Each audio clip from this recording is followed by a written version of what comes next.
The Alduin Akatosh Dichotomy, Book 7 of 2920, The Last Year of the First Era. By Alexandre Simon, High Priest of the Akatosh Chantry, Wayrest. As High Priest of the Akatosh Chantry, I have dedicated my life to the service of the Great Dragon. He who was first at the beginning, he who is greatest and most powerful of all the divines, he who is the very embodiment of infinity. I am, quite obviously, a man of deep and unwavering faith, but not blind faith, for I am also a man of scholarly endeavors, and have always valued education and the pursuit of truth in all its forms.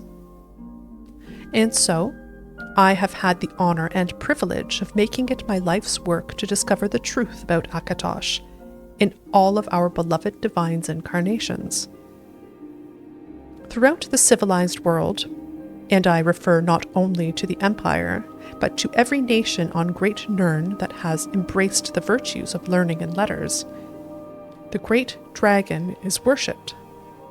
Usually, the highest of divines is referred to as Akatosh, but what some may not be aware of is that he is occasionally referred to by two other names as well.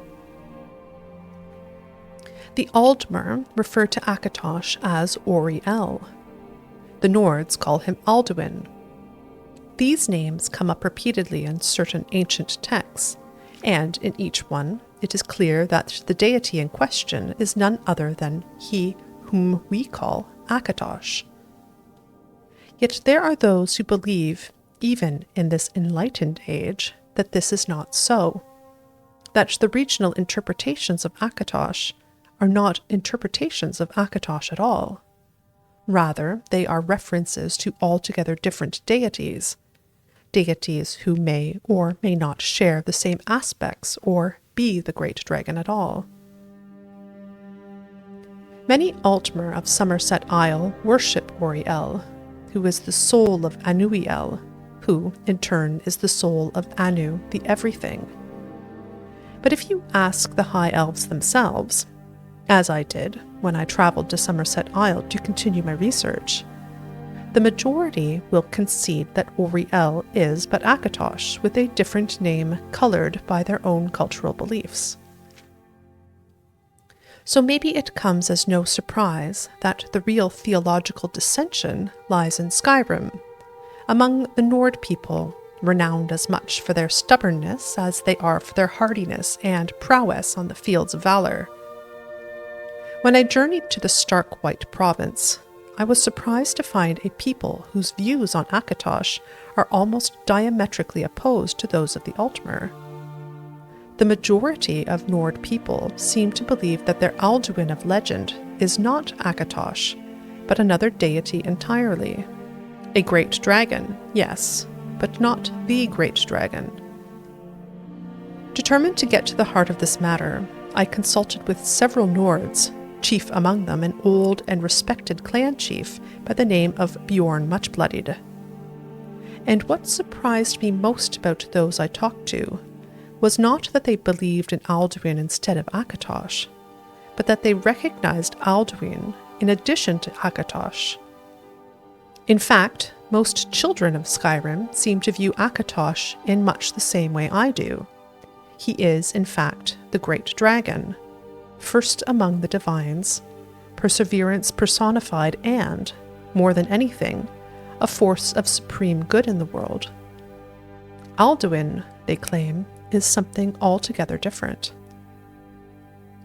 Whether or not he is actually a deity remains in question, but the Alduin of Nord folklore is in fact a dragon, but one so ancient and so powerful he was dubbed the World Eater, and some accounts even have him devouring the souls of the dead to maintain his own power. Other stories revolve around Alduin acting as some sort of dragon king, uniting the other dragons in a war against mankind, until he was eventually defeated at the hands of one or more brave heroes. It is hard to deny that such legends are compelling, but as both high priest and scholar, I am forced to ask that most important of questions. Where is the evidence? The Nords of Skyrim place a high value on their oral traditions, but such is the core of their unreliability. A rumor passed around the Wayrest Market Square can change so dramatically in the course of a few simple hours that by the end of the day, one might believe half the city's residents were involved in any number of scandalous activities. How, then, is an educated, enlightened person possibly supposed to believe a legend that has been passed down by word of mouth only for hundreds or even thousands of years? The answer to such a question is simple. He cannot. And so, it is my conclusion that the Alduin of Nord legend is in fact mighty Akatosh, whose story grew twisted and deformed through centuries of retelling and embellishment.